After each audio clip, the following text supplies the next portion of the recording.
వసంత పంచమి రోజు సరస్వతీదేవి అనుగ్రహం కోసం ఇలా చేయండి. వసంత పంచమి ఈ సంవత్సరం ఫిబ్రవరి 2 ఆదివారం నాడు వచ్చింది. అయితే ఇంత మంచి పర్వదినాన సరస్వతీదేవి అనుగ్రహం పొందాలంటే ఇలా చేయండి. ముందుగా ఇంట్లోని పూజా మందిరాన్ని శుభ్రపరచుకోవాలి. ఆ తర్వాత దేవుడి ఫోటోలు ఉండే చోట శుభ్రంగా కడిగిన ఒక పీటను ఏర్పాటు చేసుకోవాలి. ఆపై దాని మీద స్వస్తిక్ గుర్తు అలాగే అష్టదళ పద్మం ముగ్గు కూడా వేసుకోవాలి. అనంతరం ఆ పీటపై తెల్లని వస్త్రం పరిచి దాని మీద సరస్వతీదేవి ఫోటోను ఉంచాలి. ఆపై చిత్రపటాన్ని కుంకుమ, గంధం, బొట్లతో అలంకరించాలి.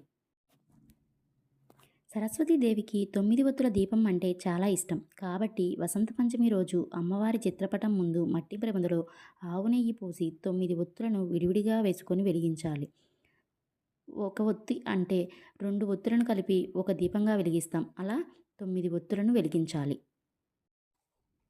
ఆ తరువాత అమ్మవారిని మల్లి, జాజి, నందివర్ధనం వంటి తెల్లని పుష్పాలతో పూజించాలి. ఓం హైం సరస్వత్యే నమః అని మంత్రాన్ని మనసులో 21 సార్లు స్మరించాలి. అనంతరం సరస్వతీదేవికి పాలు, పెరుగు, వెన్న, పటిక బెల్లం, తెల్ల బెల్లం, కొబ్బరి ముక్కలు, పేలాలు వంటి ఏమైనా తెల్లటి పదార్థాలను నైవేద్యంగా సమర్పించాలి. ఇటువంటి చిన్న చిన్న ప్రత్యేక నియమాలతో వసంత పంచమి రోజున సరస్వతీదేవిని పూజించి ఈ సంవత్సరం అంతా ఆమె అనుగ్రహం పొందండి. ఓం శ్రీ మాతే నమః. ఓం హైం సరస్వత్యై